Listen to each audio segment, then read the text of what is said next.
Jimmy McAlliott found the net. Goal for Wednesday. Terrific goal by Shayna. Chris Waddle, is he going to have a crack? Oh, he does, and it's goal. Still Glenn Wheeler. Independent Wednesday F.C. Is there time for a winner?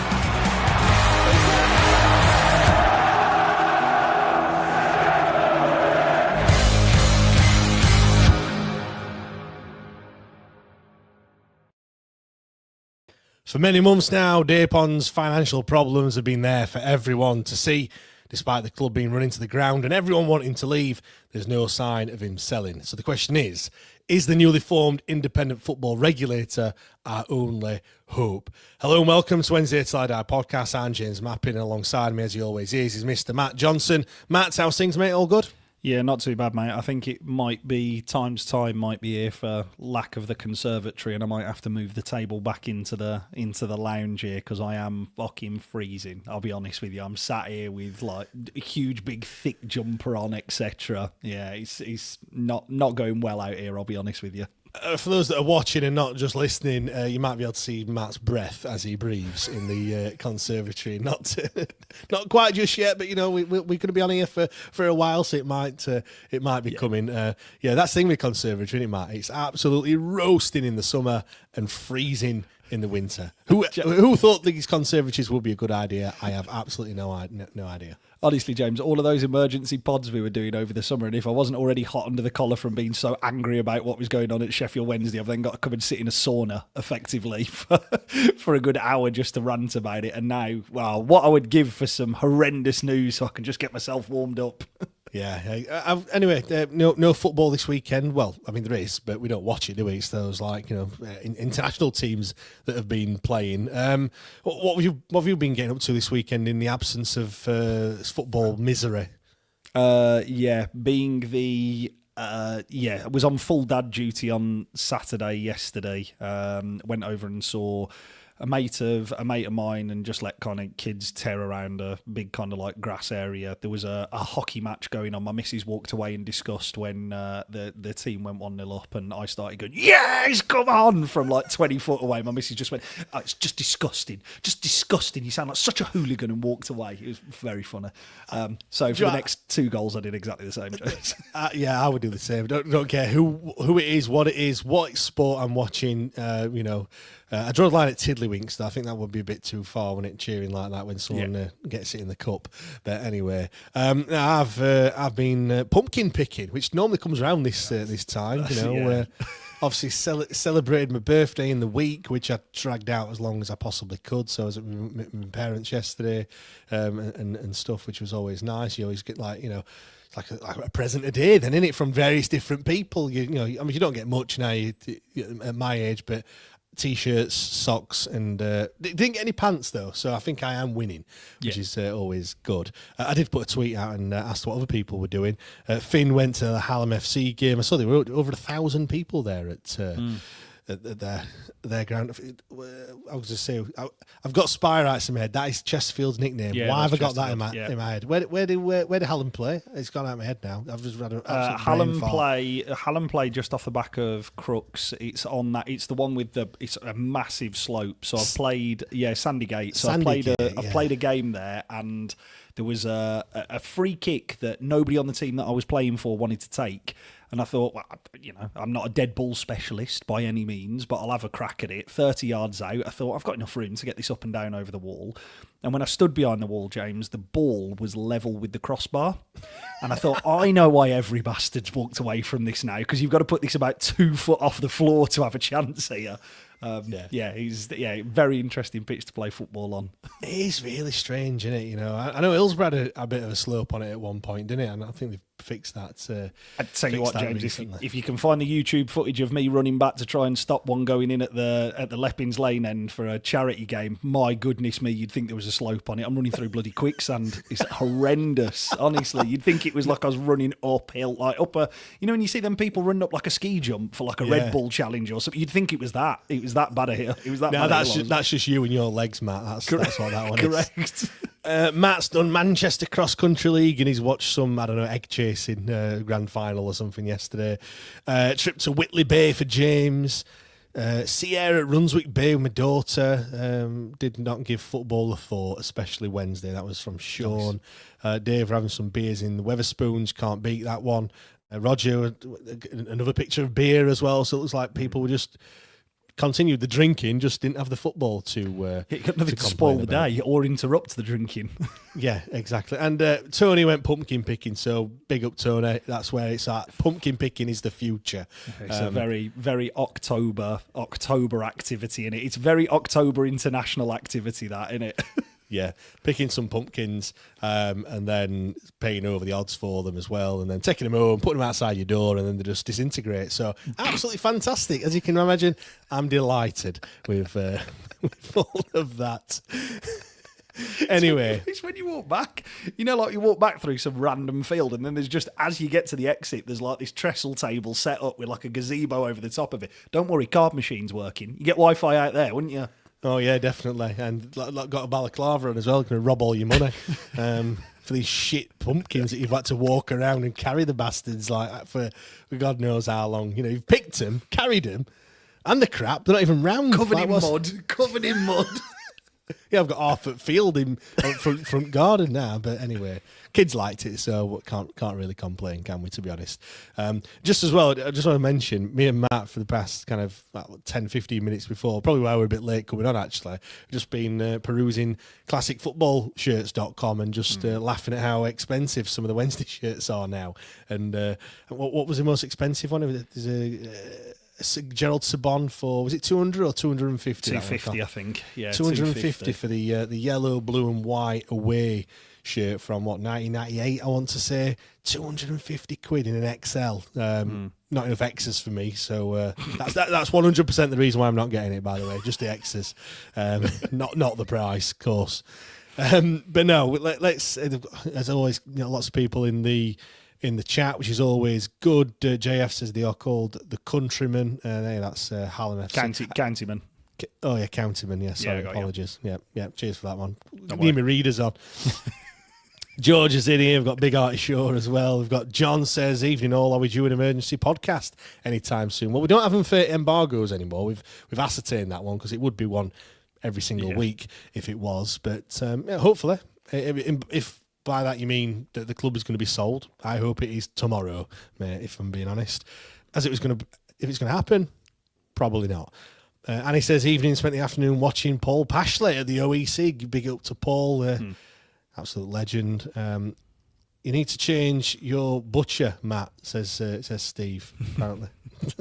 I'm assuming that was to do with, I walked into a... I can't. It must have been. Was it the butchers? There was somewhere. Yeah, there was somewhere, and there was a lad in front of me.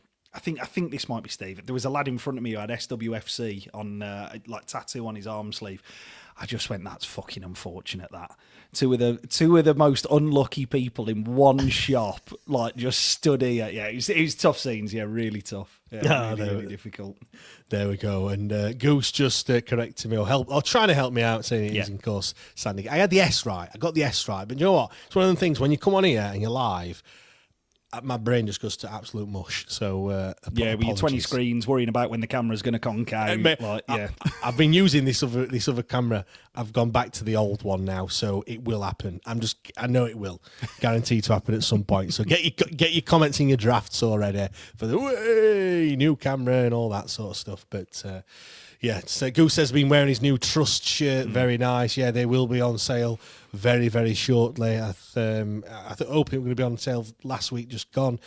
Probably going to be next week now, but you don't need to rush to buy it like you did the scarves because they're going to be on pre-order and to make sure there's enough for everybody. Right, let's get into the main show. Before we get into the independent regulator and stuff, we're going to quickly touch on Danny, which might be potentially going to Rangers. We've also got the Star that did a survey. There's some results that have come from that in terms of season ticket renewals and things.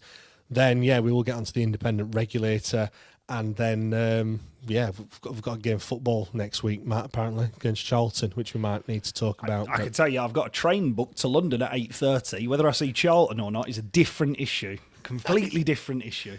Yeah, we'll talk about that at the end. And also, as well, if you want to watch, Tenable does Sheffield Wednesday, and, I mean, 100% marks for the photoshopping there that I did. I must have to say that is brilliant. I didn't think it'd come out as good as what it did. If you're listening to this, I'm sure you've seen the picture that I put on socials. But no, me, Matt, and Elliot will be doing Tenable. Well, it won't be me. I will be the host, and it'll be Matt taking on Elliot. So that's on Extra Time after this show. So if you want to watch or listen to us.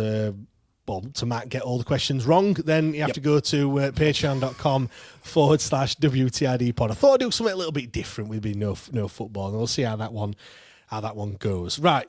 I know we've kind of erased this guy from our memory, Matt, so most people have, but Danny's been linked with Rangers. I want to touch on this because it'd be his first job after he left us, and for me, I think if you could pick any club for him to go to, if you were Danny Rohl, I think Rangers is probably the best fit. To be fair, they've got some decent players, certainly a lot better players than what he would have had at Sheffield Wednesday, and might kind of suit his style. As to whether the fans will take to him, that's probably another matter.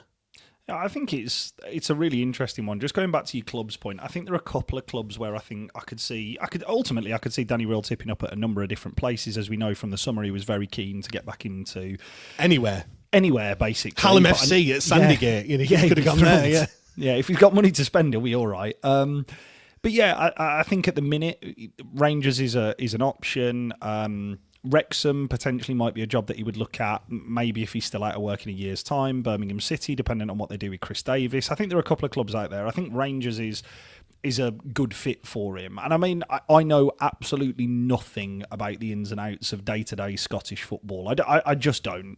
You mean you don't like Caledonian Thistle and Queen of the South and Wraith Rovers? You're not abreast of all of those? Know the names, but no, not a clue. Don't keep an eye on the results. Don't really keep an eye on the football. We'll watch it if there's nothing else on. Or occasionally, there's always like a banger that comes out of Scotland, isn't there? Like some goal from like 45 yards on the half volley, which you just like...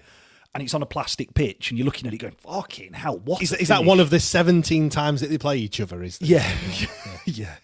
I think the thing that's puzzled me the most is the outrage that he seems to be receiving for potentially going in there. I look at it and just think it's absolutely fucking crackers. First, get the difficult thing out of the way. They are a much bigger club than us. They are legitimately one of the biggest brands in world football. Whether you like Rangers or not, whether you agree with Scottish football, all of that type of jazz. They are a massive football club, like capital M, capital A, massive football club. When you listen to what fans have said, they wanted Steven Gerrard to come back and return, leave Saudi Arabia, come back. But allegedly, by reports, he was in conversation with them for 2 days, and Gerrard is the one who's turned them down, not the other way around.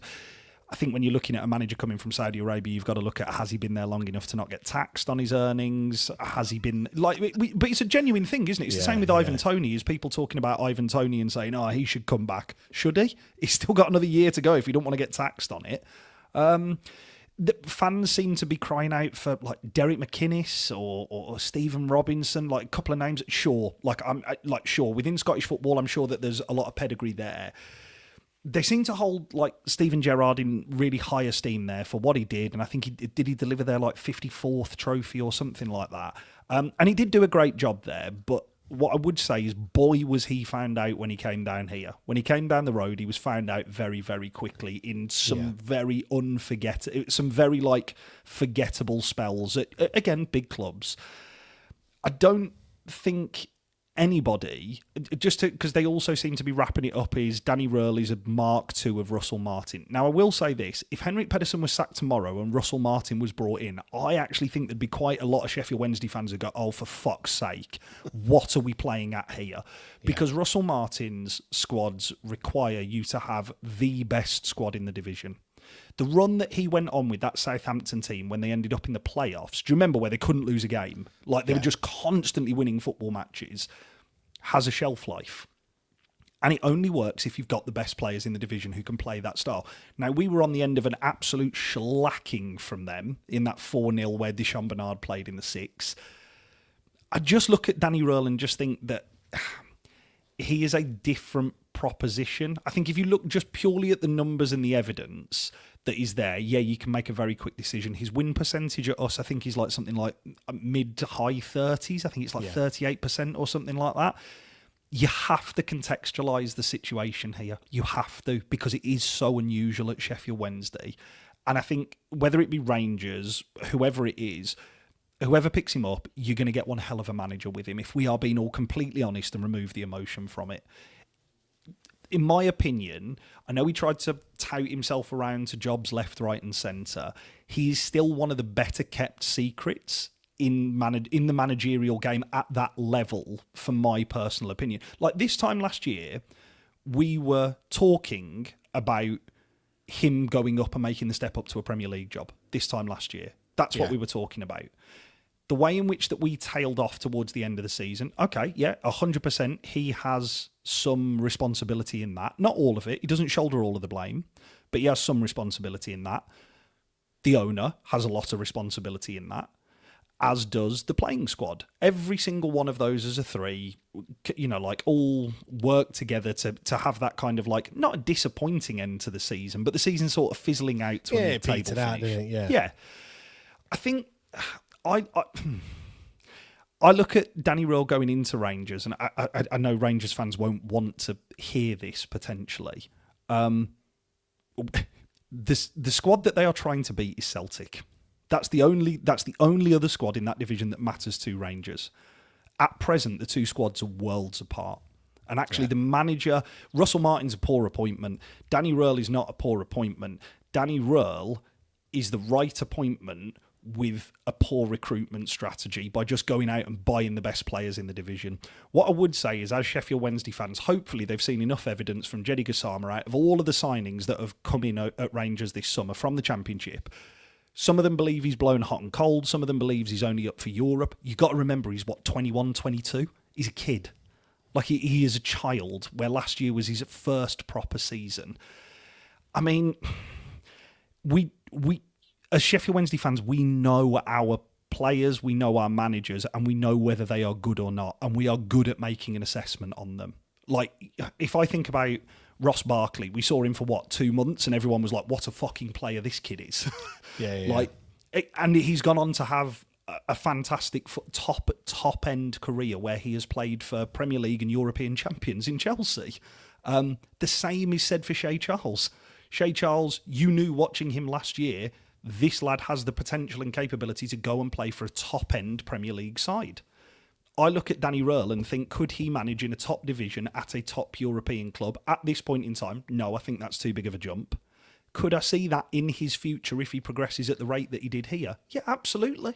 Yeah, I see him. That could be a nice little stepping stone for him to perhaps 100%. Move on. But also, I suppose as well, if it doesn't really work there, well, who knows where he might. I mentioned Hallam FC. He might be ending up at Hallam FC sometime soon. But yeah, we'll have to see. It's one of those as well where I think Rangers fans looking at the win percentage. That's exactly what I would do. Like when someone's been being mentioned around, you're not going to listen to loads of fans of that team and go, oh yeah, is he any good, and take it all in. You're just going to look at what's available at you. Liam says this is a Wednesday podcast. Fuck says he's a rat, not interested. Look, it's international break, man. Come on, what.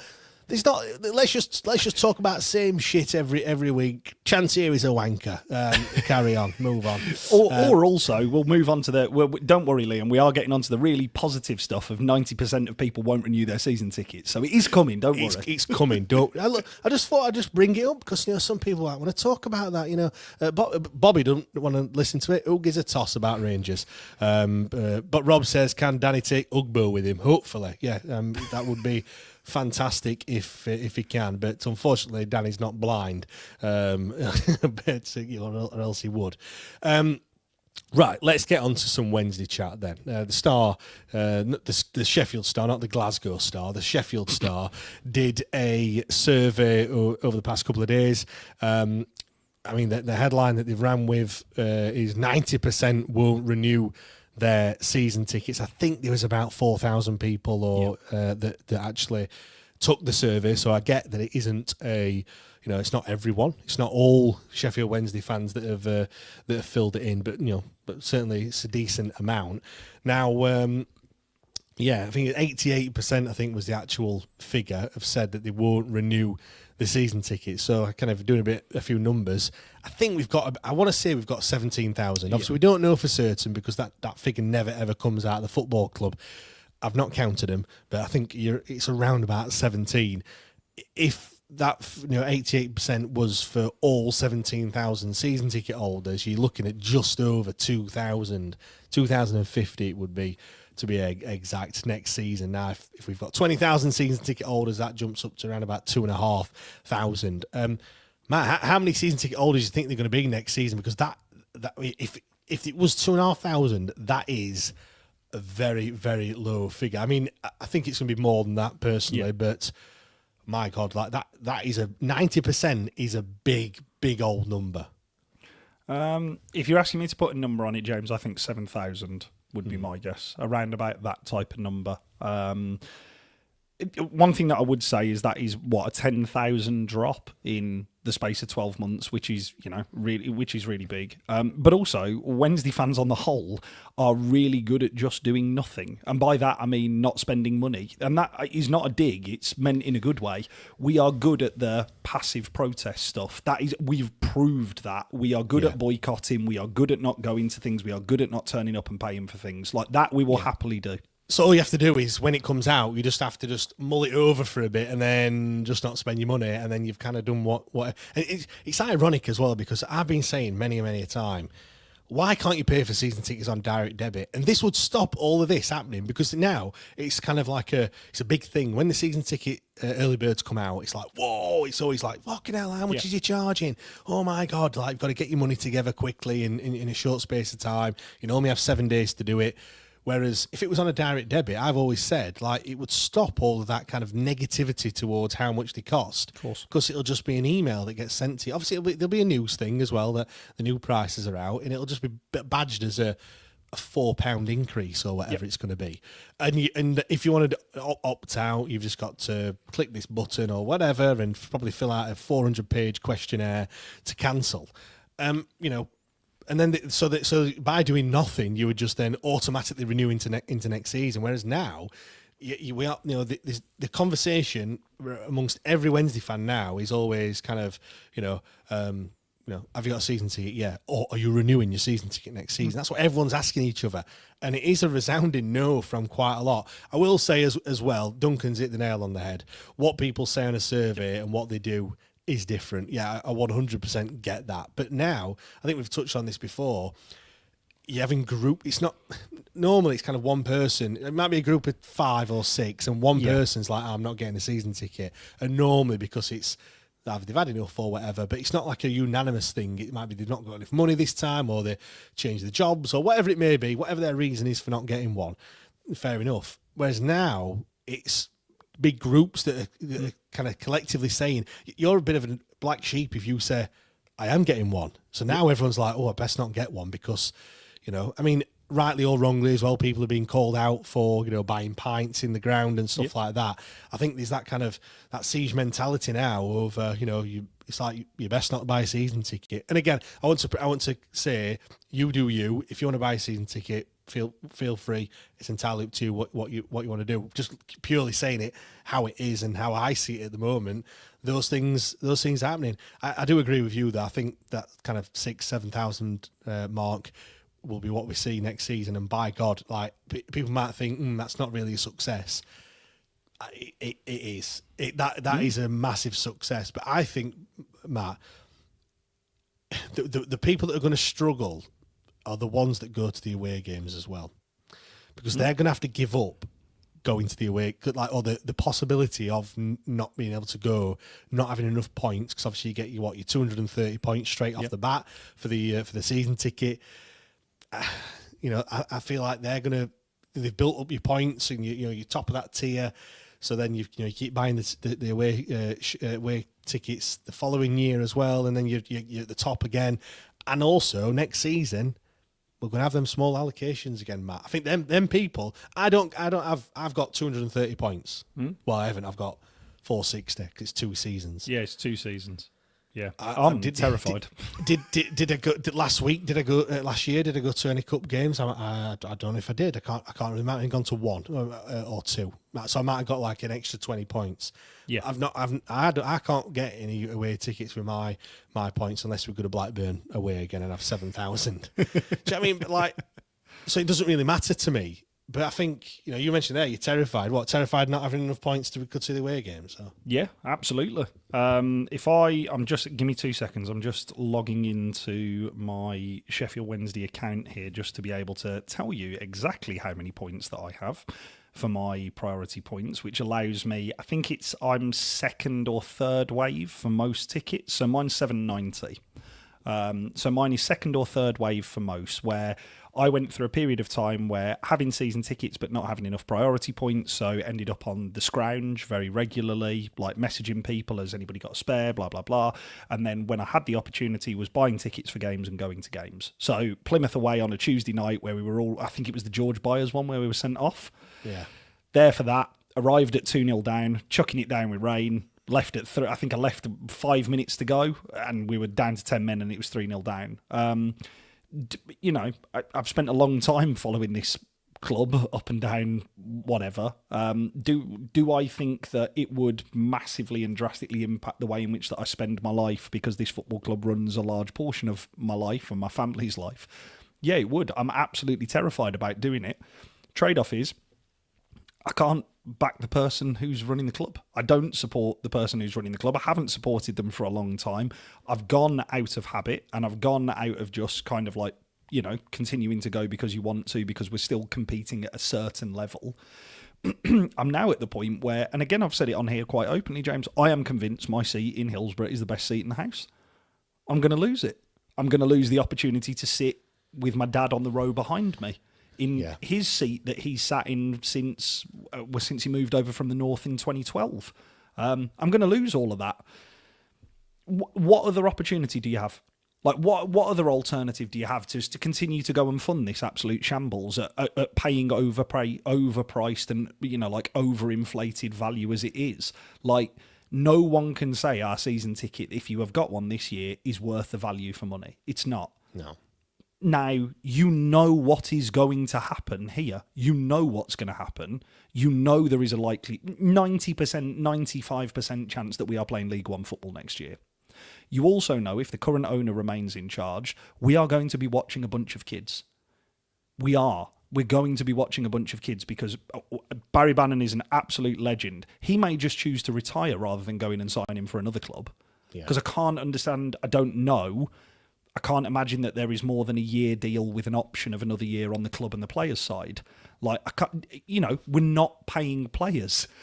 There will be a likelihood, with the current ownership, we have a bank of evidence. 5 out of the last 7 paydays have been late, which has allowed 2 players to leave who have exercised that option.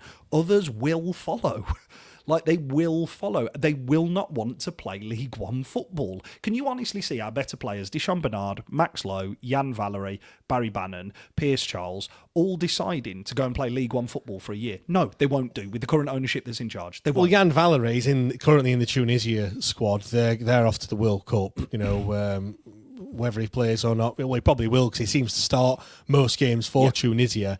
Can you imagine, his agent will be saying to him, like, look, mate, if you've just played in World Cup, and you're playing in League One football, like you'll get yourself a move by virtue of playing in the World Cup. Like, do you know what I mean? People will be looking at you. Certainly, top end Championship will take a punt. Do you know what I mean? On someone like him, you're not gonna then get in the squad by playing against teams like Fleetwood and all those teams down there. Like, so yeah, you're right. Like, they're just going to leave and just going to force a move, and look, you won't have to try very hard, will you, to get out of Sheffield Wednesday? Certainly if you're one of the more higher earners at the club, because he's wanting to reduce it as much as he possibly can, and that'll help him no end, in doing that. 100%, James. James, do you mind me also asking you a question? How much on the North is your season ticket, if you don't mind me asking? It was $5.70, I think it was, when I bought it. Now, that was in the first phase. Of course. Yeah. Now, my question for you, with all of the contextual information that is going on around Sheffield Wednesday, does £570 represent good value for money for next season? Well, absolutely not. No, because he's not going to lower the price. We've got a bank of evidence to suggest that he's not going to lower the price, and if he does, it's going to be like £20. It's going to be a price freeze. That's all it's going to be. Or it's going to be, we'll give you a price freeze for whatever your season ticket is. We're then also going to, if we're playing League One football, what we might do is then refund you the difference via club credits, which that club credits, you know what it's going to be. It's going to be just enough so you can get the new home shirt. Yeah, that's it. It's not going to be anything. It's not going to be anything drastic. That's it, innit? Yeah, I mean, I just bring this up. Liam says he'll delay renewing it as late as possible, and even then he might not. I don't want to miss out on aways, but I'm willing to take short-term pain for long-term gain. I think also as well, the other thing to point out, if you are in that higher points bracket, if you don't renew your season ticket, what you're actually then saying is, like for me, you could say to me, Matt, you can go to every single away game this season. Just with my personal circumstances, I just can't physically do that, and even maybe financial circumstances as well. Like, I can't say to the missus, like, I'm off to Plymouth, I'm setting off at, what are you getting up at 3 o'clock in the morning for? It's Plymouth away, innit, lad? You know what I mean? Like, that's what you are just doing here, James. He's just shining a big old light on me in the conversation that's gone off pre-Charlton next week. But that's not happening. Like, I can just about get to Barnsley away. Do you know what I mean? Like Rotherham away, not even a away game. I'm closer to Rotherham than I am to Hillsborough. It's more like an home game, that one. But you get the point. So what I'm saying is, people aren't just because people can get tickets, don't mean that everyone is just going to suddenly start buying away tickets and stuff. That maybe they might. Who knows? But also, everyone else is going to be in the same boat as. Everyone's going to be also not buying a season ticket and stuff. And to me, that don't go to the away games. Maybe if I had a chance, maybe I'm like that because I know I can't get to them anyway. Whereas if I did have a legitimate chance, maybe I could. But again, it doesn't mean that I'm so I'm trying to. No, not buying a season ticket to me, the away games doesn't even matter to me at all. So I'm not even going to think about it. The fact that I could have perhaps get them if I do buy a season ticket. Well, that's a chance, but it's not a given. Do you know what I mean? Like, so what I'm trying to say is, just because you don't buy one, well, I might not buy one either. So I'm still not going to get away tickets and stuff. So that's all. I agree. A lot of words I've just said there that probably makes absolutely zero sense. No. What you're effectively saying is, James, that just because you could now go to away games if you purchase a season ticket. The likelihood is, and I mean this very nicely, the novelty wears off very quickly if you aren't properly invested in it. Because I come on here and you'll hear me talk about it next week. What a day we had down at Charlton, etc. Like, what was the score? Oh, we lost 4-0, but it was a great day. It was wonderful. Now, I'm not speaking for everybody here, but I certainly know a number of people who I sit around who they may choose or cherry pick one game a season that they would like to go to. For most people, it's close. It's within an hour. It's not within I don't want to travel 2 hours. I don't want to get up like I'm doing next week. Derby. Yeah. They'll go to Derby, or they want to go to Stoke or Forest if we're in the same division. Have you ever met anyone that said, I want to go to Stoke? Stoke tickets were like gold dust at a point for that bloody Christmas day, that Boxing Day one. They were gold dust that day. But my point is that novelty wears off quickly, because you will often hear from people who go home and away, someone like myself. You will hear me talk about all of the fantastic days at like Wrexham and Leicester and the atmosphere and this. I can give you, a handful of games over the course of a season that are really good and special away days. I can give you another 15 that are dog shit, that are awful, that are horrible, that you go and you think, what the fuck am I doing here? Yeah, but also as well, for you, yours is kind of the whole experience beforehand, kind of 100%. The going... you going 2 or 3, 4 hours before, the boozing before, knowing the best pubs to go to and stuff like that. Like me, when I go with, with my father-in-law, he has like half a shandy and he needs 4 pisses. So I have to be very careful as to where we go. So I'm not going to go that early. We kind of, might get there, I don't know, an hour and a half before kick-off, go and have something to eat, and then go into ground. So my away day experience, although I would love to do kind of what you do, that away day experience could also be the same as quite a lot of other people, 100%. And they might not. So actually, going to away games, unless you have the full experience, boozing beforehand, you can have some soft drinks and what have you, but all that atmosphere, when you're in a pub where 100 people feels like 5,000, and that sort of thing. So Kevin says DC ain't going to be there next year. We're going to be like Birmingham, kicking ass in League One. Think positive. That is very positive, Kevin. Coming on to it, Kevin. Coming on to it. IFR coming up, so we're coming on to it. Don't worry. Yeah. Matt, if we have record low numbers of season ticket sales, what sort of damage is that going to do? Because for me, I think a season ticket's almost like a badge of honour. I feel like when you look at that in the world of Sheffield Wednesday fandom, when you meet someone, you're like, are you Wednesday? Yeah. You good at games? Yeah, I've got a season ticket. If people can't wait to tell you that they've got a season ticket at Hillsborough. Now it will be that question of are you renewing? That's going to be bolted onto the end of it now. But I think, in terms of damage, I do hope that all those that don't buy a season ticket kind of continue their love for the club, and they are doing it for a reason. And then when all this is over, they do return and they do buy a season ticket. I'm sure many, many will. I just hope that there's not people that have just found something else to do or kind of stopped and gone, you know what? It's all right, that not going at match. I didn't really miss it. I'm worried that there's going to be a large percentage of people that will think that way, which in terms of will it damage the club? Yes, massively. Yeah, and I think that's it, James. I think short term, no money to pay wages of players and staff. The more players will leave in the summer if Dej tries to struggle on, and an empty, decaying stadium in League One campaign full of kids and nobodies. That's the reality of the short term of what we're looking at if people don't pay for those season tickets, which they are, again, personal opinion, they are well within their rights to choose not to do so. I think long term, as you've said, you've just highlighted it there, many won't be back. They'll find better things to do and spend their money on initially. They'll be playing paddle every weekend. That's the up and coming game. Just on that, by the way, that looks ridiculous to me. It looks like it's them. When you try and buy a tennis racket and you get them really cheap, shitty ones that are plastic. It's like they've just thought, no, what? I'll make a game out of this. I think Cleef to be loving it. Anyway, I hate. I'm not into this paddle shit. But I was just going to say, James, just to bolt onto your paddle thing. If anybody does want to open up a premier paddle what they called facility, that's what they're called, a paddle facility in the Birmingham area, you're going to make a fucking killing because nobody's done it yet. I know Cam Dawson and all of them got involved in the Sheffield one that's recently opened up. Open up one down here, you'll make an absolute fortune. Anyway, that's by the by.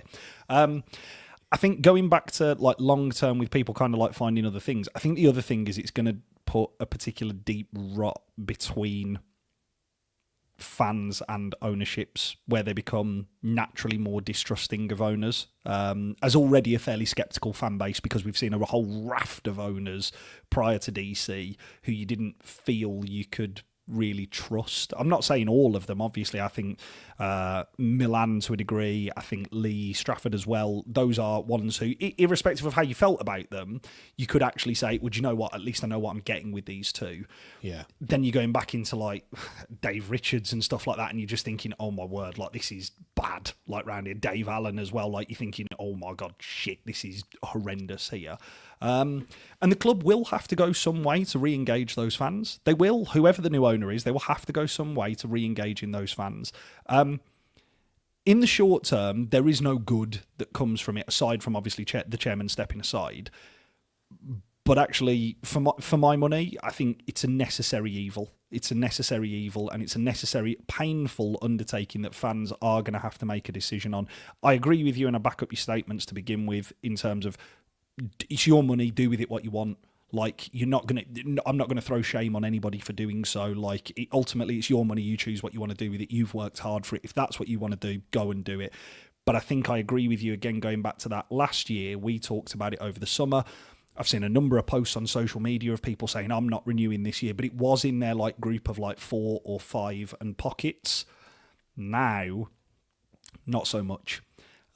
Now it is going to be definitely, I think, judging by the survey, majority of people do not renew their season tickets. And that is going to be a new thing. And it will, when you were talking about 6,000 or 7,000, remember those 6,000 or 7,000 aren't all clumped together like they were for the League Cup games. Those 6,000 or 7,000 are dotted around, even over 2 stands. That looks bad. Like it looks appalling. I was talking about that for the Middlesbrough game, when obviously there's going to be a full boycott of that one, and there will be still numbers there, but when they are just around on the top of the Kop, top of the North, everywhere, it is going to look sparse. Because they're not just going to all be. It's not going to be all South Stand season ticket holders that are going to turn up. They're going to be dotted all over. I can't wait to see it. Actually, I think I'm probably more excited about that than the 5-0 spanking that we're going to get from Middlesbrough. To be honest, just kind of looking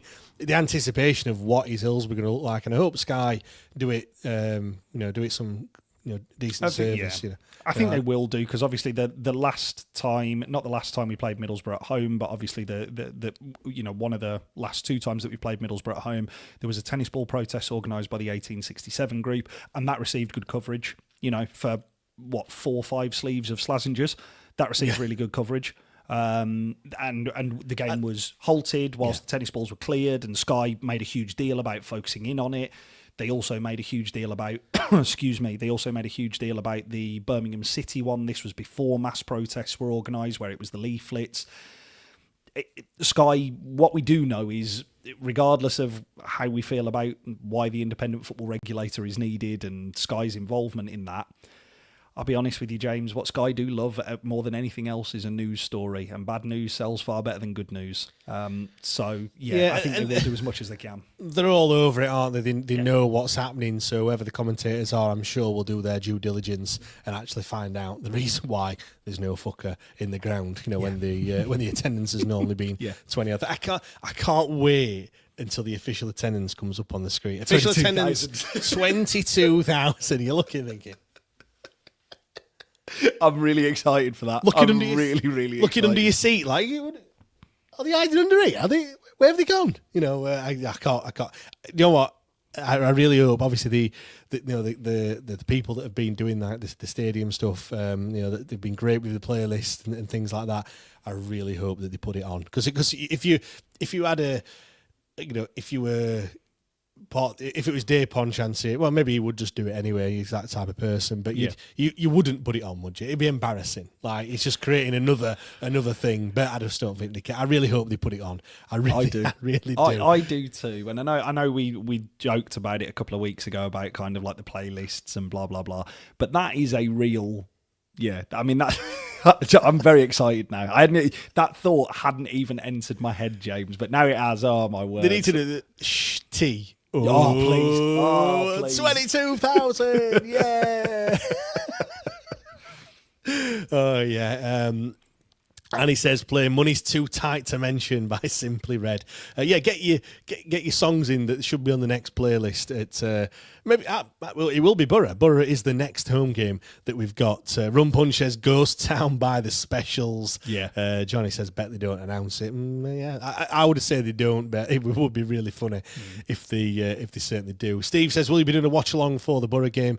I certainly will be doing a watch along. As to where I'll be, I might be in this setting, or I might be somewhere else. Who knows? But yeah, I'll definitely do a watch along. They've been quite good fun, the ones I've done previously.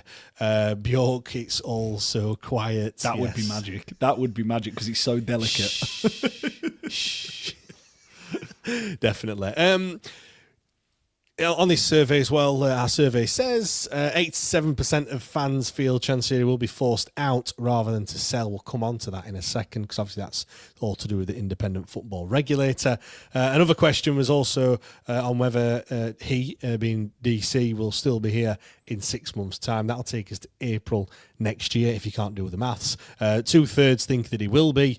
39% of people that took the survey think that he'll be here come August and the start of the next season. Matt, how long do you think he's going to last, honestly?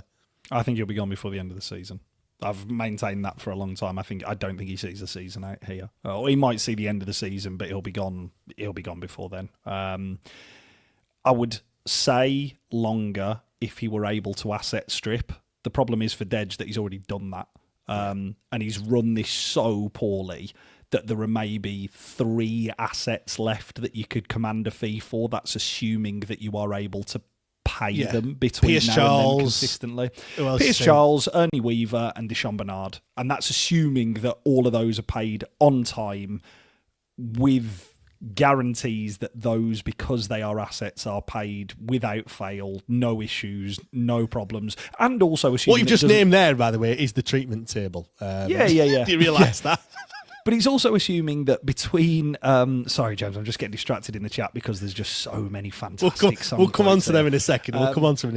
But I think it's one of those where, like, if he doesn't go, the next 18 months, he's got transfer bans to deal with. He's got embargoes on registrations with 2 governing bodies looking to handcuff him at every turn. There's nobody who is going to provide additional funding to him because they've got another year's bank of evidence to suggest he doesn't know what he's doing. But knowing what we know, though, Matt, I think that the transfer bans, people said it as well at the time. I think they're music to his ears because if he's not got any money, he can use that as an excuse. Why have we not got any players? Well, I can't sign them. No, I don't disagree with the fundamental point you're making, James, because that's how he's operated for a long time at Sheffield Wednesday. We've operated effectively with a soft embargo, and obviously when all of this started coming tumbling out, we do know now that the EFL had placed us into certain embargoes. We just weren't looking for them.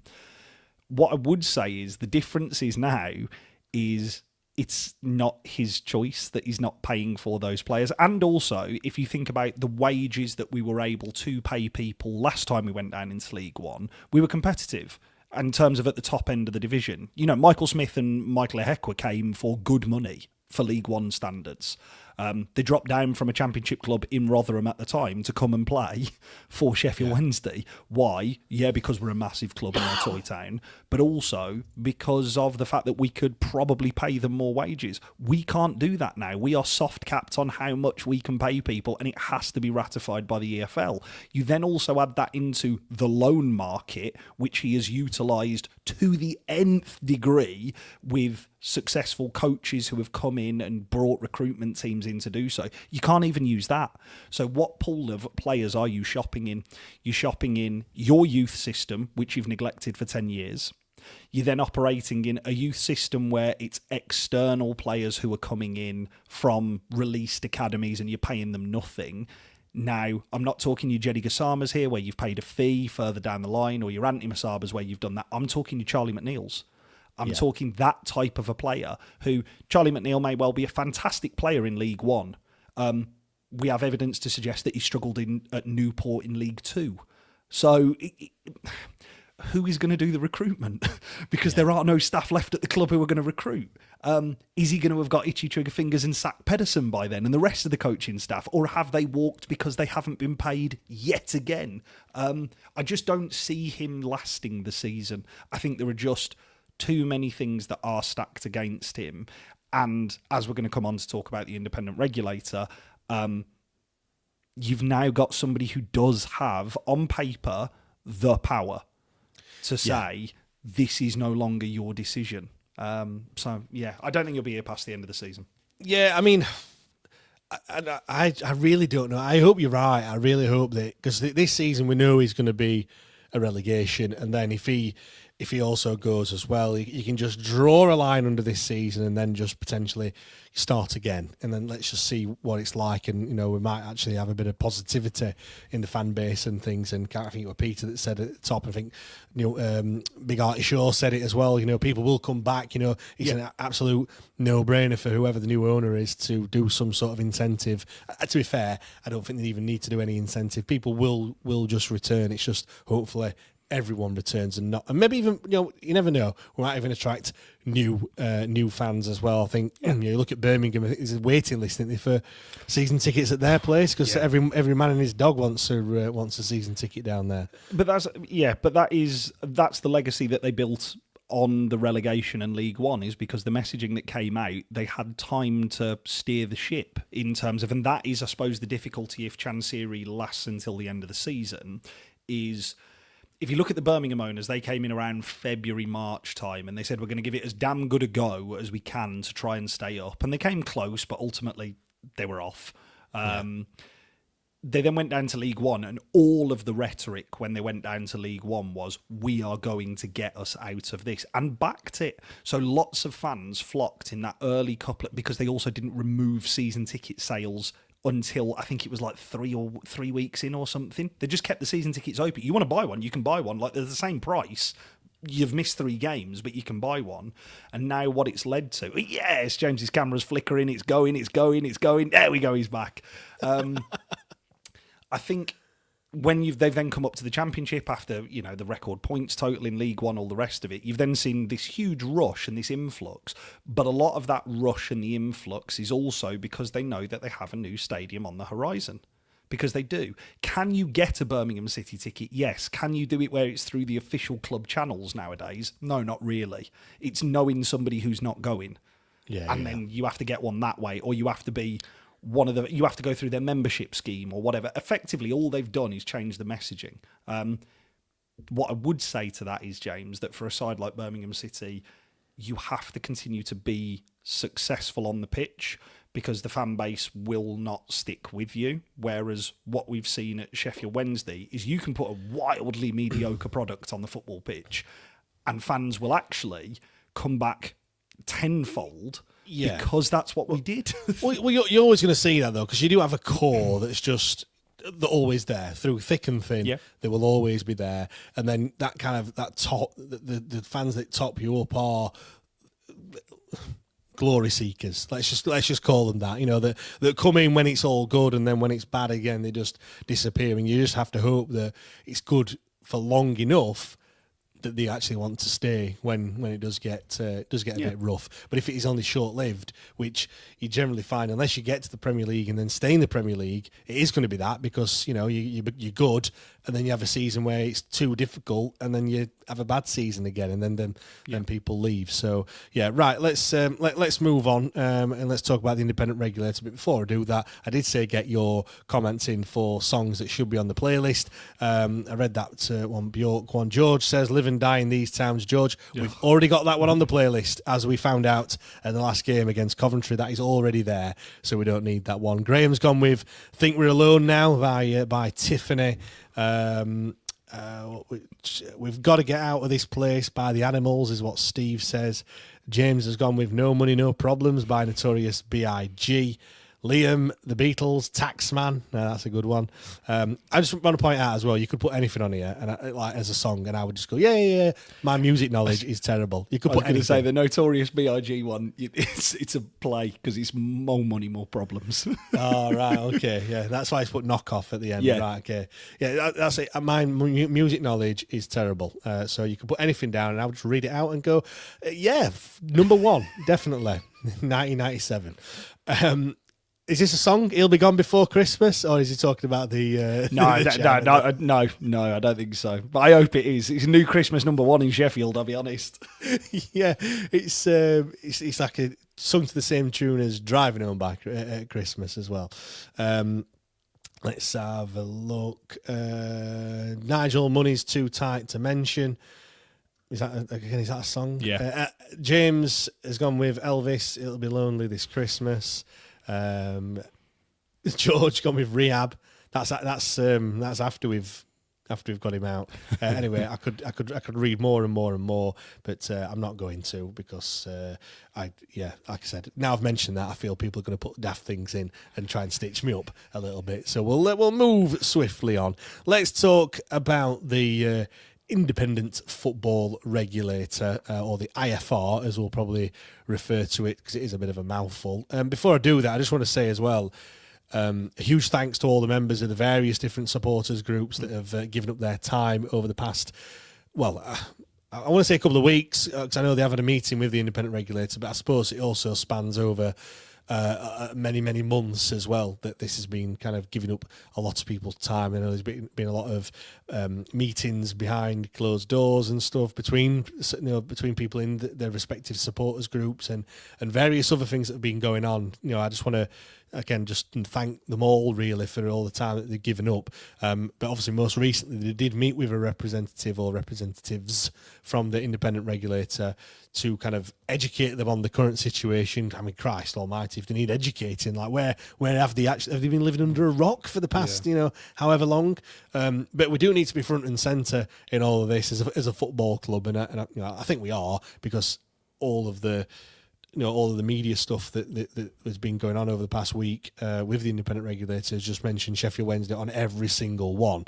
But, I suppose, Matt, we also have to remember that these supporters groups never thought that they would be doing this or kind of having to do this. They thought they'd just be talking about, the best interests in terms of their members, whoever they may be. And obviously they're all volunteers and all this, aren't they? Giving up a lot of time and effort for hopefully the betterment of our football club. Yeah, I think firstly, echoing those sentiments that you've just said, James, I'd be worried if they were saying no, we don't want to attend these meetings, but I'm so delighted that they have attended the meetings. I think they've been put in a difficult position because you are talking to people who are incredibly knowledgeable about the ins and outs of the laws and the regulatory context behind what's being developed, and actually what you are discussing with and who you are discussing it with, the audiences with football fans. So actually they may not fully understand all of the thresholds that you've got to meet. They may not understand I don't want to say this, but like buzzwords and key terminology that you have to use to trip certain wires within the Independent Football Regulator. If I think about some of the referrals that I do for my job, some of those referrals that I make, like the bodies and the agencies that you work with will ask you to use particular language if you are looking to highlight certain things, otherwise it may get missed. With this, obviously, as a fan, you're being asked to kind of learn that on the fly and develop language for those independent football regulators to signpost. It's really challenging. It's a really difficult position to be put in, especially, as you say, when this isn't your full-time job. You are a volunteer and you are just a fan of a football club who cares. So actually, it's a huge tip of the cap from myself. And I think, I don't speak for all Sheffield Wednesday fans, but I think I would probably do so on this in terms of echoing the comments that you made at the top. It's fantastic that they've been given the opportunity to do so. I'm thrilled to hear that they've taken that opportunity up and that they are doing everything not only to represent the fans that they also represent, but actually the wider fan base as a whole, if that makes sense. Yeah, absolutely. And like I said, I don't think they kind of wanted to be in this position, but this is where we find ourselves, unfortunately. But yeah, fair play to all of them. Now, before we go into it further, I just wanted to point out kind of what the IFR is, in terms of what their objectives are, as set out by them themselves. It's to make sure clubs are run sustainably, also to protect clubs as a community asset as well, because obviously they realise that it's not just a business. Unfortunately, we aren't just customers. It means a hell of a lot, and there's a lot of history behind many football clubs. It's also to oversee fair financial distribution, which kind of comes, I suppose, between the Premier League and the EFL, to make sure that money is sent accordingly to sort that out, and then also regulate licensing. Now, there is quite a good piece on the government gov.uk website. Just search Independent Regulator if you want to have a read and have a look. But it gives some pieces that I've just kind of picked out. It says the law gives the IFR the power to hold clubs and individuals to account as and when needed, from financial penalties and public censure to requiring an owner to divest from a club. And then it also says the IFR will work collaboratively with clubs to prevent issues occurring. Powers will be used if necessary to incentivise clubs and individuals to comply and to make sure the IFR can act swiftly and fairly when rules are not followed. We'll come on to that in a second. But Matt, do you think something like this is actually needed? We haven't really talked about the Independent Regulator much on here, mainly because I didn't really understand all of it, if I'm being honest. And it seemed like it was just so far in the distance that, until it actually became a thing, I didn't really see much point in talking about it. But it does seem to be gathering a lot of pace, and we are mentioned a hell of a lot every time you turn the news on. Sky News, BBC News, every news, and the camera's gone. But, yes, come on. Just while you're sorting that out, James, I'll deal with. I'm quick at it. I've mastered it. There's no there was no let up there, and the audio listeners, apart from you saying something, will have not even realised that it went off. So I am like lightning now. I have got that down to an absolute T. But yeah, like, you know, do you think something like this is needed? Yeah, I think when you deal with the wider football picture before we scale it back to and come to talk about Sheffield Wednesday, English football is out of control from a financial perspective, and it has been for a while, as the financial picture is horrific in this country. Too few clubs benefit from the current system in place, and that opens clubs up to exploitation from poor ownership, as all others outside, apart from maybe like a protected 6, are looking at, or a protective 20, are looking to gamble on trying to get to the riches of the Premier League. Now, that has undoubtedly had a massive impact on that top division, and year on year those clubs have benefited from it. If you are one of the select 20, one of the best clubs in the country, you have undoubtedly benefited from it. But what we have seen, including Sheffield Wednesday, is clubs gambling their financial future and their long-term sustainability on a hit and an injection of 150, 160, 170, 180 million. What's it up to now? 210 for winning the richest game in the world. And it's all centred around money. The organisations that we currently have in place have been far too passive in letting this happen.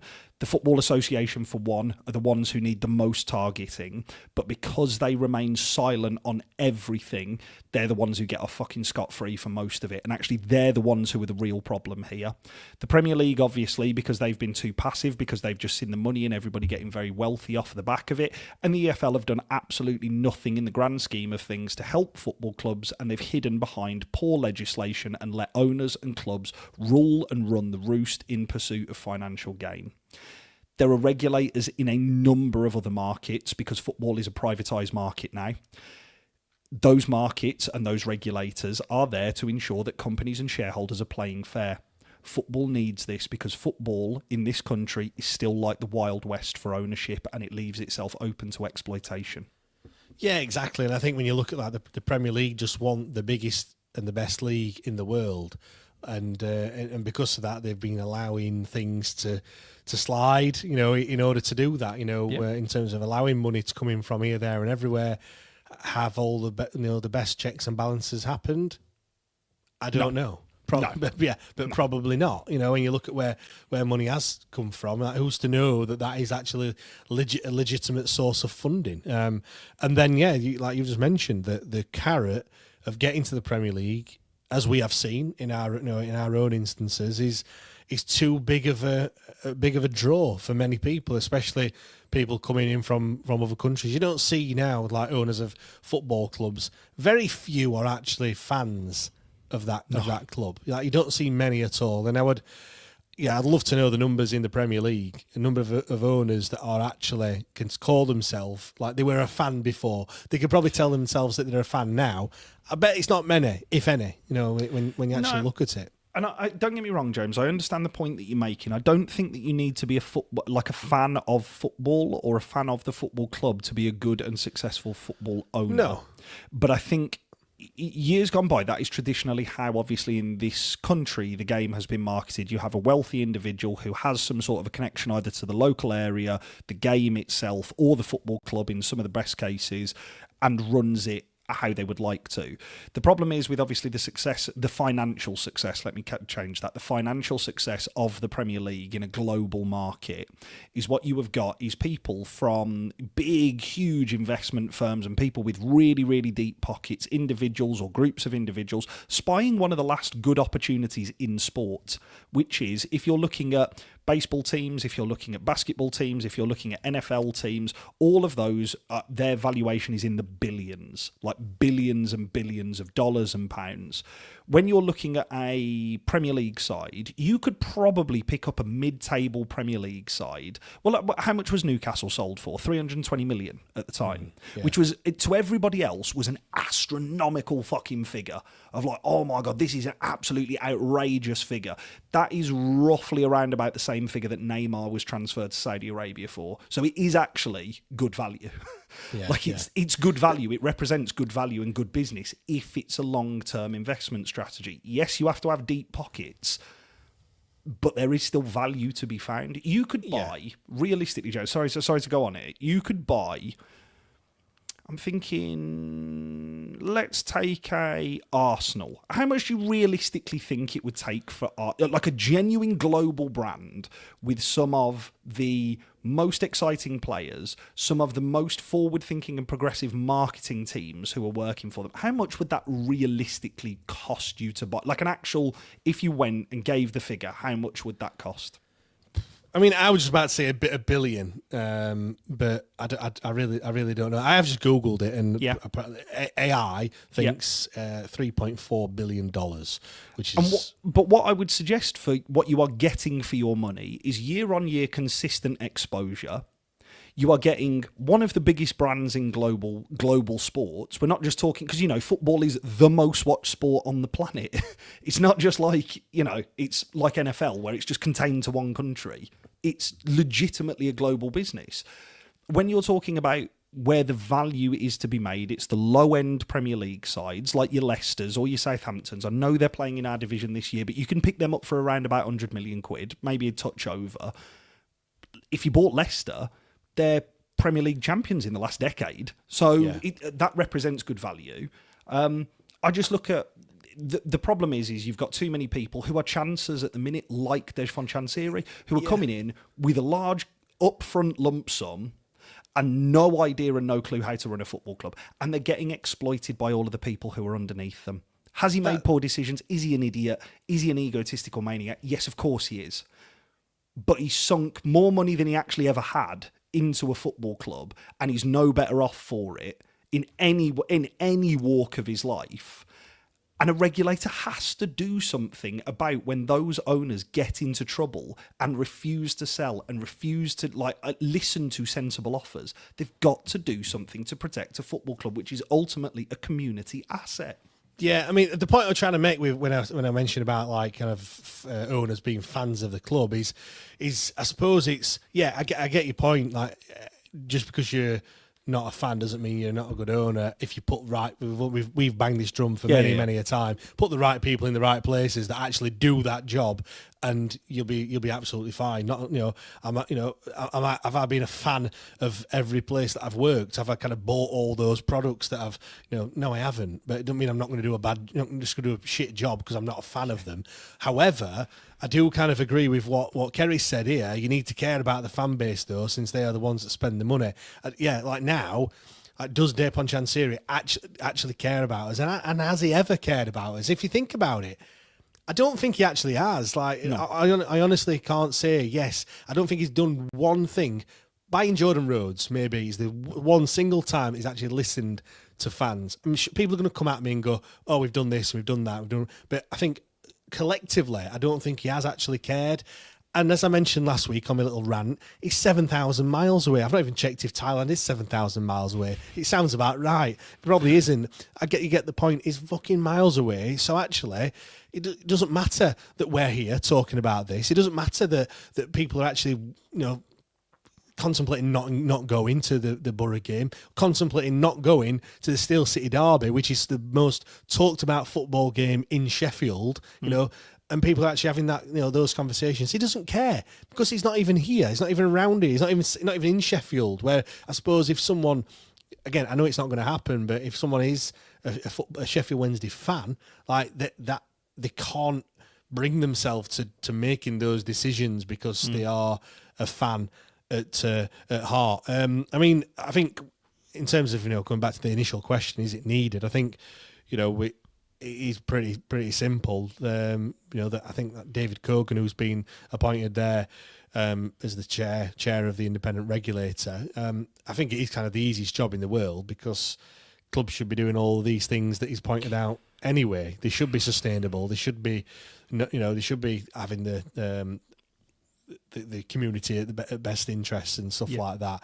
But as we see from just us alone, clearly something is needed to stop people like Dejphon Chansiri making us talk about these things on a seemingly daily basis. I think, when it comes to, Chansiri as well and kind of holding on to the club, I kind of want to go back to that bit of like the car analogy that I always use. I hear people saying like, oh, he just wants, he wants good money for the football club, but if you had a Mini Cooper, an old one at that as well, the ones that goes for good money, the classics, like the Monte Carlo Mini Cooper, the tiny one that you can't even get in, some are going for some decent money, but if you've got one that's laden with rust, seats are knackered, use it every day, racked up about, I don't know, 500,000 miles on the clock and stuff, guess what? You're not going to get the same money as what one is that's probably never left a garage, got 200 miles on the clock,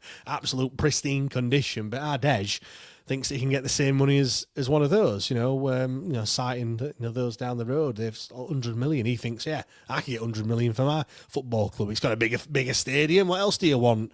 But it's not gonna happen like that. Just no. Get rid. If you also just before we move on, obviously to the big question, James, that I'm sure everybody's thinking about, which is regards to obviously can they force a sale through because it's in the legislation. I think what you're actually looking at, what the day-to-day, when they're not dealing with a club like Sheffield Wednesday of the Independent Football Regulator, the Independent Football Regulator is a safety net and a safety blanket, nothing more.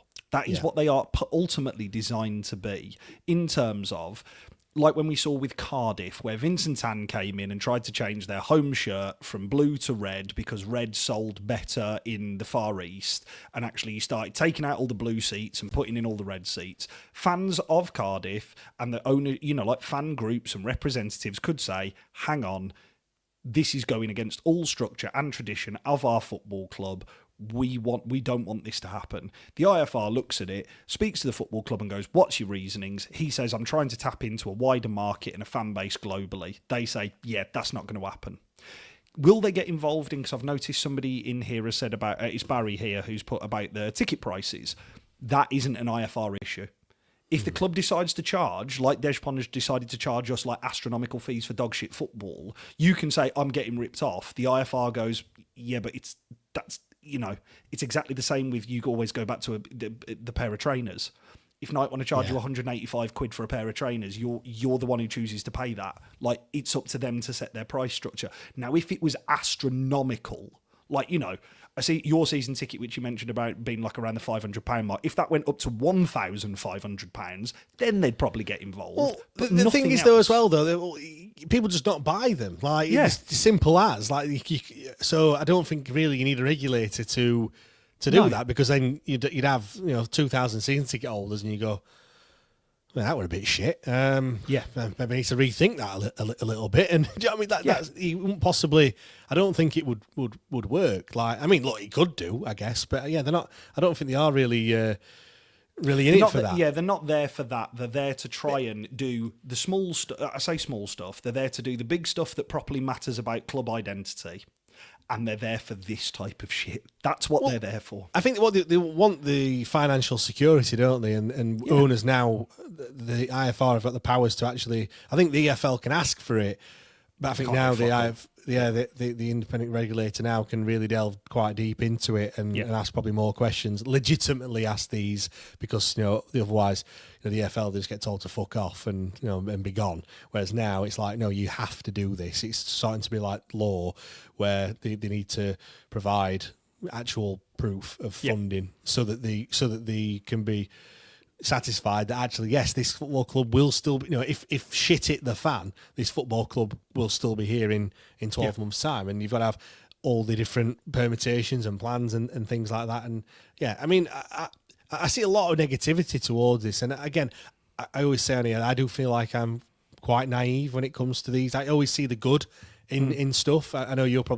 actually probably the opposite. You do look into things and see, for example, Texter, I'm like, yeah, buy the American flag, fucking get in. Budweiser's in the fridge. Come on. Like, Lou, has he got money? Yes, he has. Get him in. Whereas you're like, whoa, wait a minute. Let's look into this a little bit more. So I think I am more glass half full. And I will admit that. Like, that is just me as a person, really. And I do hope that he does. Yeah, it can help. Let's come on to that question then. Can they force an owner to sell the club? And this is something, again, that I've seen on the socials. Loads of people talking about it. A lot of people saying, Chansiri is the owner. Like you can't just tell him to sell the football club. Like he owns it. How are you going to do that? And I also think like kind of what is if that is the case, what the hell is the point in the independent regulator? We were talking before. It's like having a copper that can't arrest you. Yeah. What's please don't do that. No, fuck off. All right, what are you gonna do? Nothing. All right, I'll just carry on doing it then. So I'm sure that is going to be the case. I mean, my understanding as well is that it is going to become law. Like that is going to be actually, you can't, there will be other sanctions and stuff if you don't comply with these sorts of things. But yeah, so kind of if certain criteria aren't met, then the consequence will probably be like administration, I guess, and the IFR come in and kind of almost take control of the day-to-day running of the football club, and then the club is sold for a reasonable value. I mean, David Cogan has done a lot of. David Cogan being the chair of the independent regulator, of course, a lot of media stuff. I mean, he must be sick to the back teeth of it. He's been on every single channel going, I think, over the past week.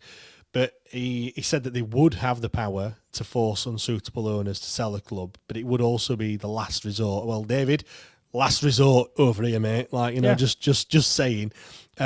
He also goes on to say, if your question is, would we intervene in the final instance? The answer is, once we gather the evidence and know what's going on, we will. He also goes on to say, the last thing we want to do is to start getting involved with an individual club, an individual owner, without being able to work with what the owner is, with that owner to try and resolve the issues that the club's facing and the owner's facing. A lot of people took offence to that one, Matt. And I feel like he had to say that because he's not, again, we go back to the Copper instance. The Copper not going to work and go, fucking hell, I can't wait to arrest 50 people today. Like, I'm absolutely buzzing for it. I can't wait. Where's my handcuffs? Let me get the WD-40 out so they're not squeaking. Let's polish these fucking handcuffs. These are going to get some right use today. Like, I'm sure they're not coming in to just like, boof, walking in boozing. Like, come on then, who's fucking, who wants nicking?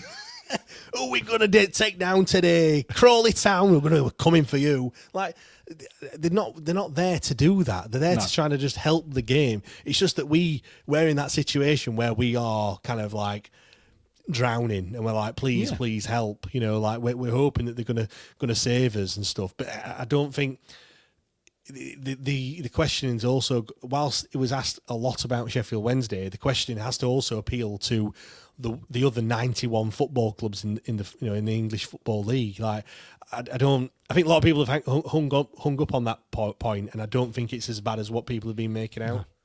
No, I agree with you, James. I think like you're looking at the Independent Football Regulator and you're thinking like, I understand why people went to the quotes because they are thinking of it with the emotional attachment to Sheffield Wednesday. Yeah. They do have to go through, they will have to go through further and much deeper checks than the EFL will do. Why? Because we are talking about here taking a privately owned firm off of that person and forcing a sale. Now, I know people got very head up of like, well, Chansiri will just fight this, his lawyers will be on it. Chansiri can't pay club shop staff. Do you think his lawyer's going to work on any sort of knowing the financial picture? I don't care how loyal somebody is. You have seen what well-financed clubs do when they are trying to fight regulation. They draw something out for 2 to 3 years. We know Chansiri doesn't have the pockets to do so. We also know he can't draw on funding from other people to fight this. We know this, otherwise he would have fought all of those players leaving. Wouldn't he? He would have fought Josh Windass. He would have fought Michael Smith leaving. He'd have gone back and had this big battle with them. He can't do it because he doesn't have the finances to do so. Yeah, well, I got told as well that that is exactly the reason why, Windass and Smith, if they were to take them to court or whatever, it could potentially cost the club thousands and thousands because the reason that I got told was. The club cannot guarantee that this won't happen again. Yeah. and they can't. And lo and behold, it has happened again and again and again since they have left. So they were well within the rights to do so, and it would just be. Yeah, just can't afford it really. So it's easy just to let them go and be done with it and just carry on. I think the other thing is here, it's going to come down to, yes, there's going to be thresholds. Yes, there's going to be certain things and evidence and stuff like that. And I'm sure the club will produce what they feel, because they said it in that January fans forum, we will comply. Financial landscape was a bit different at Sheffield 6 than it is now. I look at it as he won't be in a position to comply, both through will, as he doesn't like doing what he's told. He also doesn't have the faculties to comply. So the first question for me, if I was the Independent Football Regulator, let's put myself in David Cogan's shoes and stick his glasses on, his grey suit.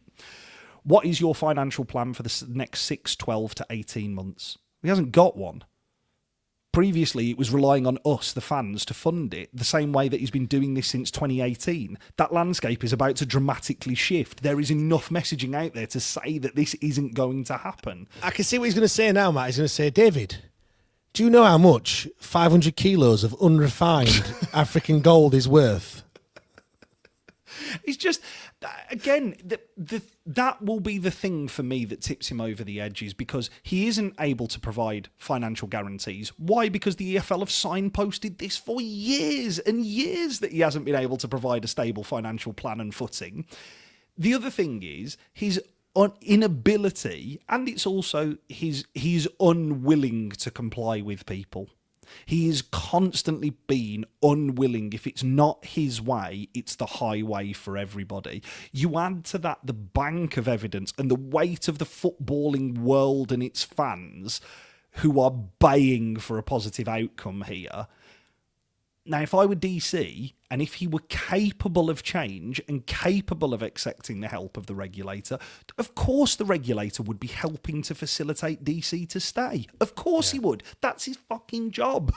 Like, his job is to help owners who get themselves into a right old mess and go, right, what is the pathway out of this? You've got a couple of options here. One is you follow our structure and financial plan. And will it mean that the club are successful on the pitch? No, of course it won't. It'll be something akin to admin. It will be a soft admin, effectively. It will be asset stripping. It will be selling players, but it means that there's a football club at the end of it. The problem is, Dej has already gone through all of that. He sold the stadium to himself for an overinflated value. It'll be like a questionnaire. You know what it says? Like, if you've answered yes to that above question, please skip to section number 20. Section 28, yeah, 100%.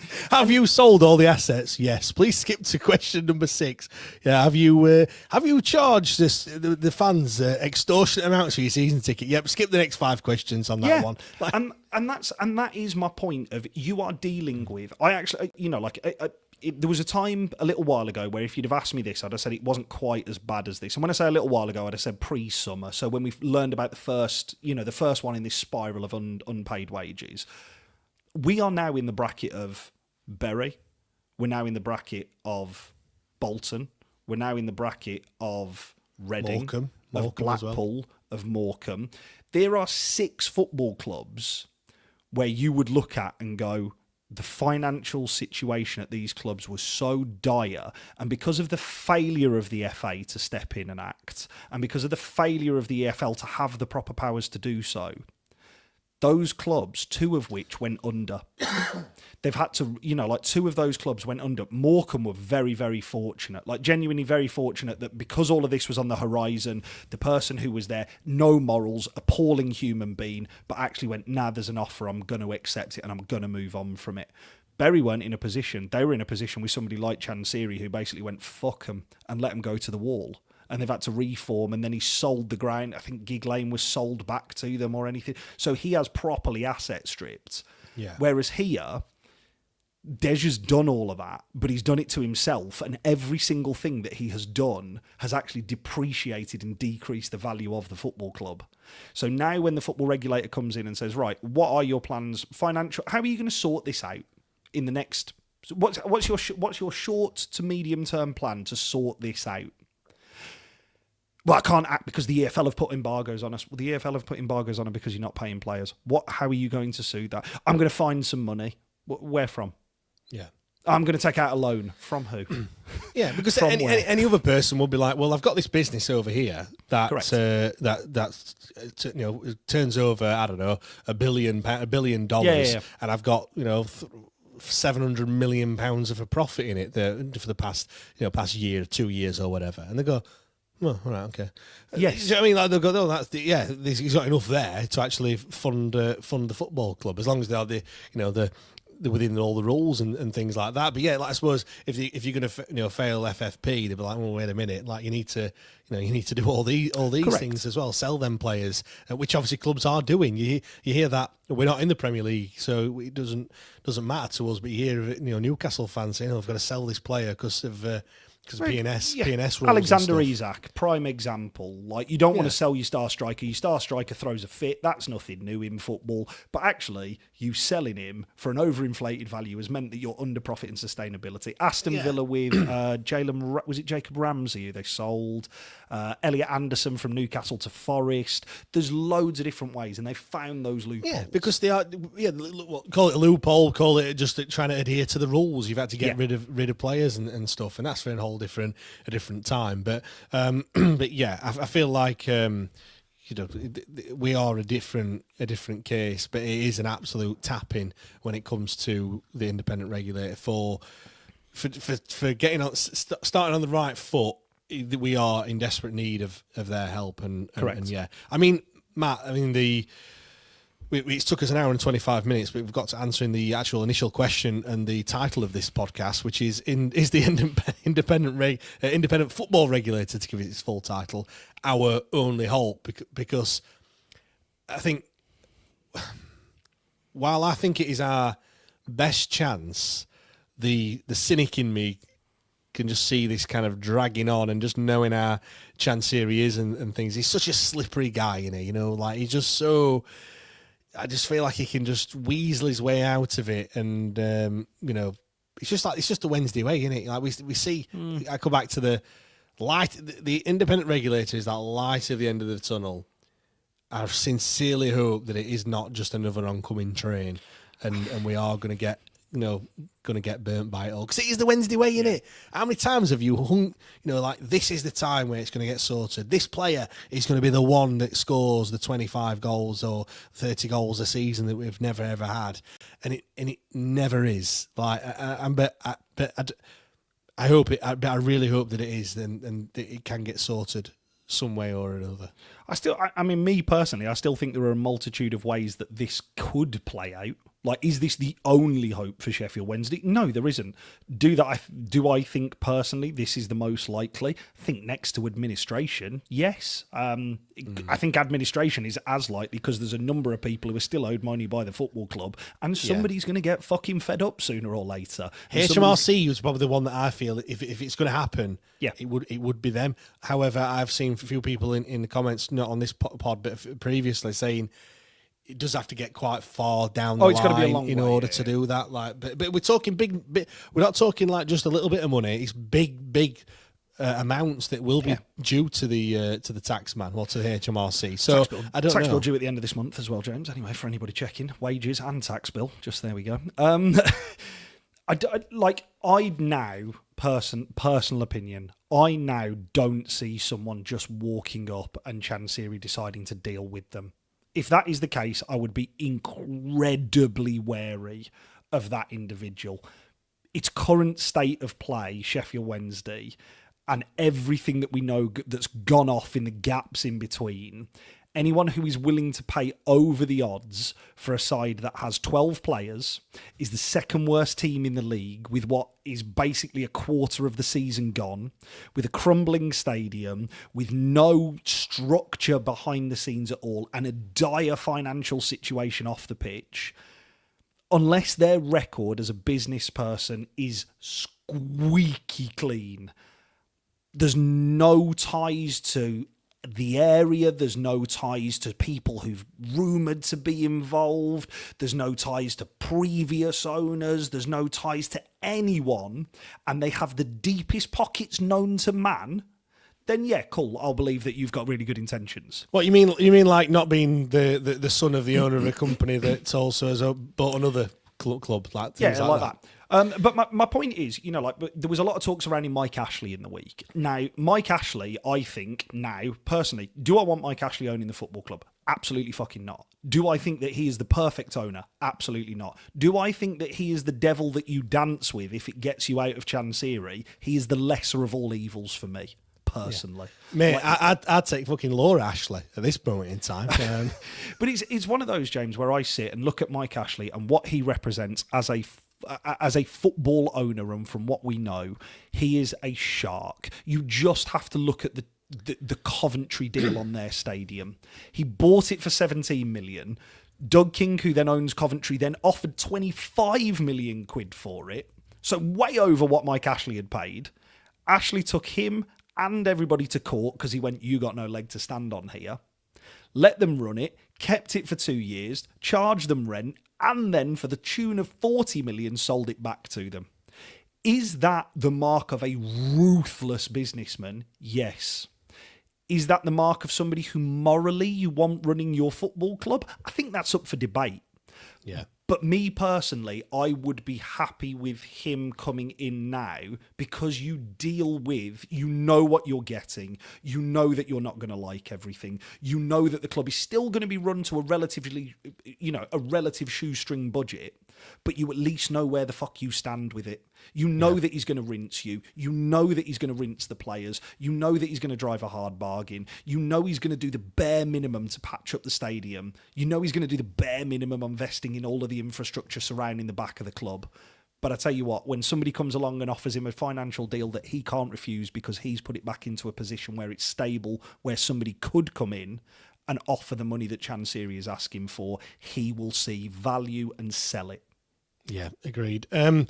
Steve says, sorry, I was just smirking and laughing because I've read this one. He said I'd take Rick Astley, lol. Dom says he'd take Ashley Westwood. They were dark days, weren't they, then, when we had Ashley Westwood at centre-back. Wow, yeah. My God, they were. Right, let's wrap things up because we've gone over the 90 minutes as we like to keep this under. We have got a game against Charlton on Saturday. Just take our word for it. We haven't got time to talk about it, but it will be a fantastic away day, won't it, Matt? Because you are going down there, as you prefaced earlier on.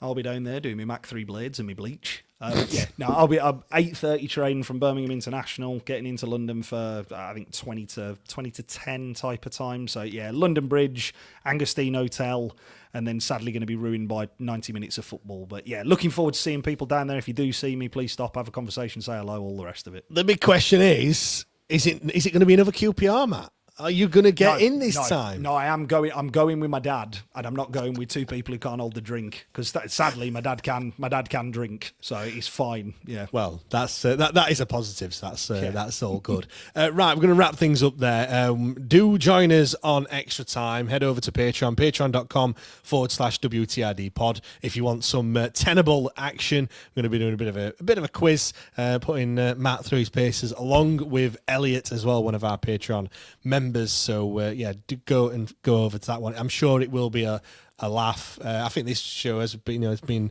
a good laugh as well, even though it has been a quite demoralising subject that we have been talking about, which is Sheffield Wednesday. But we did Rangers as well. We did Rangers.